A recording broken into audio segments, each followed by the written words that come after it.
Maybe if you learned to swallow your pride for once, we wouldn't have to do this, my dad said, his voice echoing across the glass conference room. My brother smirked from his seat. She thinks she runs the place just because clients like her more. I stared at both of them, my fingers tightening around the edge of the chair. Hi everyone, my name is Claire Mercer and I used to think working for family meant loyalty. It doesn't. It means they get to hurt you and call it love.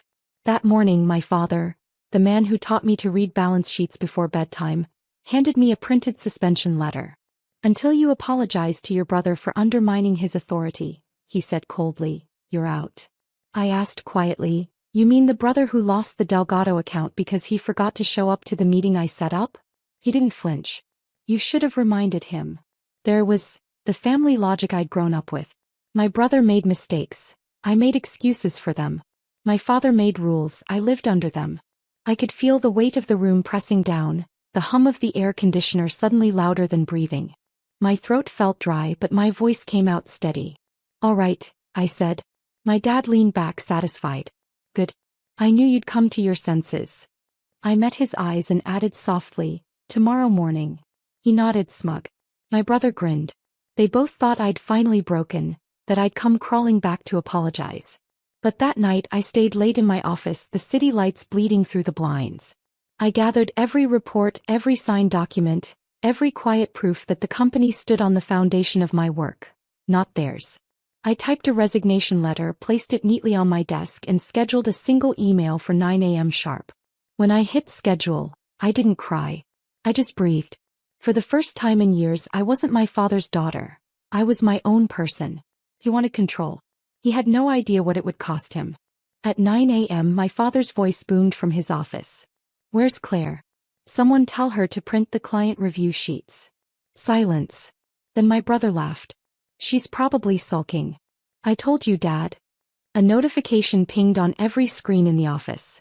Subject line. Effective immediately, Claire Mercer's resignation. The moment my name appeared, whispers spread like fire. I knew exactly how it would play out. My dad would storm into my office, expecting to see me waiting with tears or apologies. But my chair was empty. My desk drawers cleared. My employee keycard gone. He found the envelope I'd left, resignation letter signed and dated, and beneath it a flash drive. On that drive, every project file I'd built, every key client I'd secured, every contract I'd personally drafted, all under my credentials. The office lawyer, Mr. Grant, burst in minutes later holding his phone. Sir, tell me you didn't already post the public statement about her removal. My dad frowned. Why would that matter? Grant's face went pale. Because her letter was already time-stamped last night. And she owns all the contracts you just dismissed her from. That's when my dad's smirk began to fade. He'd always taught me to cover every angle, to document everything, to protect myself on paper. He just never imagined I'd use his lessons against him. By noon, the company boardroom was chaos. I wasn't there, but I could imagine the scene. My father's red face, my brother's fake confidence, and the silent judgment from the board members who'd watched me build the company's best quarter on record. Mr. Grant called me 3 times. I didn't answer. Instead, I sat in a small cafe down the street watching their building from the window. My coffee had gone cold hours ago. At 12:43 p.m., my phone buzzed with a text from my brother. Nice stunt. Dad's furious. Fix this before it gets worse. Worse. That word lingered. Because worse for them had just begun. I replied simply. Everything's already filed. Moments later, I got the email confirmation. My resignation had been processed and the corporate transfer request for client ownership had gone through. All those clients, the ones I had personally acquired under my business registration, now had my new contact address. The name on their contracts. Claire Mercer Consulting. Across the street through the glass, I saw my father slam his palm on the table. My brother shouted something I couldn't hear. Then chaos. Papers flying. People walking out. I didn't smile. I didn't need to. I just folded my laptop closed and whispered to myself, you taught me to never leave loose ends, Dad. For once I'd finally listened. The next morning I woke up to 32 missed calls. From my dad, my brother, HR, even the receptionist who used to slip me extra sugar for my coffee. The voicemail from HR was short but frantic. Claire, please call back. Your father's losing it. We're locked out of 3 major client systems. They said they only deal through you now. I sat up slowly, sunlight pooling through the curtains. My phone vibrated again, this time an email notification. Subject: termination of contract. Effective immediately. It wasn't for me. It was for them. The 3 biggest clients had cancelled their retainers, each message ending the same way. We'll continue working under Ms. Mercer's independent firm. For a moment I just stared at the screen. It wasn't revenge. It was accountability. They'd built their empire on my effort, and I had simply taken my name back. At noon my father finally called. His voice was sharp, trembling with rage barely hidden under authority. Do you have any idea what you've done? Yes, I said calmly. For once, everything I've done is mine. You're nothing without this company, he snapped.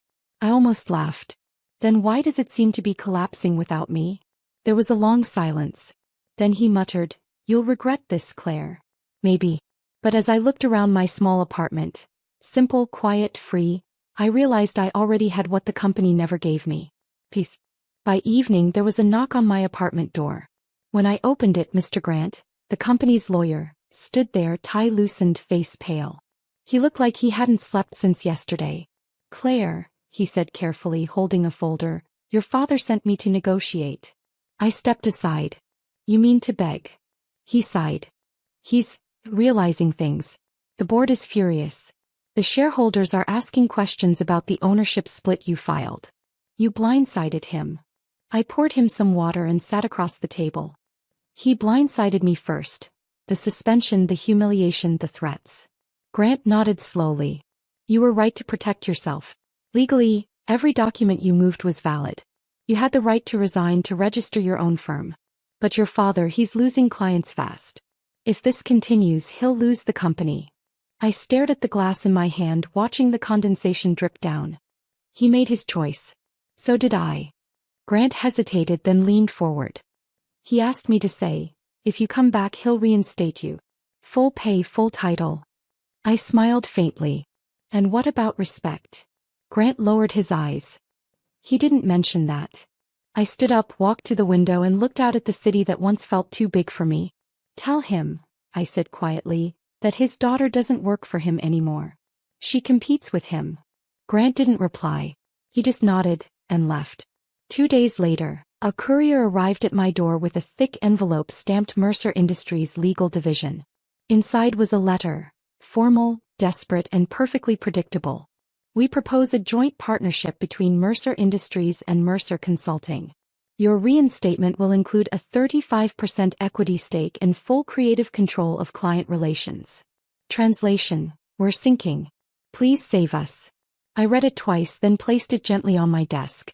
They had laughed when I spoke about innovation, when I asked to modernize operations, when I said clients trusted me because I treated them like people, not numbers. Now they were offering me ownership just to keep their company breathing. I drafted my reply slowly, each word deliberate. Partnerships are built on respect, not desperation. My firm will take over your pending contracts at market rate. You're welcome to bid for future collaborations, like everyone else. When my brother read it, he called instantly. You're enjoying this, aren't you? He spat. No, I said softly. I'm learning. He laughed bitterly. Dad says you've turned cruel.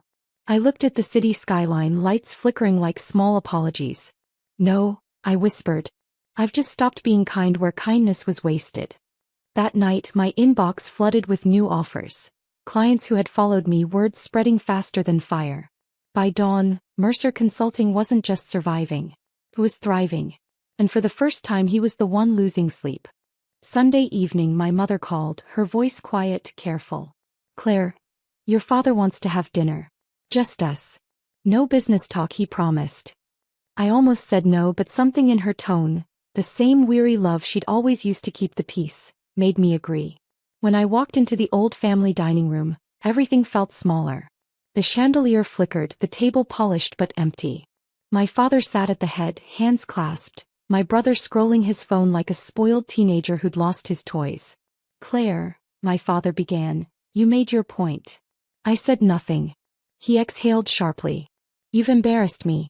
The board's threatening to vote me out. Your firm took half our clients in a week. I poured myself a glass of water, the sound loud in the silence. I didn't embarrass you, Dad. You did that the day you chose pride over fairness. He slammed the table. I built that company. And I built its reputation, I replied calmly. The part people actually trusted. For a moment I thought he'd yell again. But instead his voice cracked. You could have helped me, Claire. I looked at him, the man who had once told me I was too emotional for leadership. And I realized he wasn't angry anymore. He was scared. I did help you, I said softly. By showing you what happens when you silence the people who care. No one spoke after that. Even the chandelier went still. A week later, I received a small cream-colored envelope with my father's handwriting. Inside was a single line. You were right. I never built a company. I built a cage. For a long time I just stared at the words. Then I folded the letter, placed it in my desk drawer and opened my laptop. Mercer Consulting had just signed its 15th client in 9 days. Half of them were companies my father once bragged about owning. Now they worked with me. Not because I won, but because I listened, delivered, and never pretended loyalty was ownership. That night I stood on my apartment balcony, the city humming below. A soft breeze carried the scent of rain and freedom, the kind that doesn't shout, it just stays. My brother sent one last message before midnight. Dad's stepping down. The board's naming me acting CEO. You got what you wanted. I smiled faintly. He still didn't understand. It was never about wanting power. It was about wanting peace. I whispered to the skyline almost like a prayer. I didn't destroy what he built. I just refused to let him destroy me with it. Somewhere deep down I hoped my father was finally learning the same lesson. That control isn't love and silence isn't respect. For the first time in years I closed my eyes and didn't feel small anymore. Just free.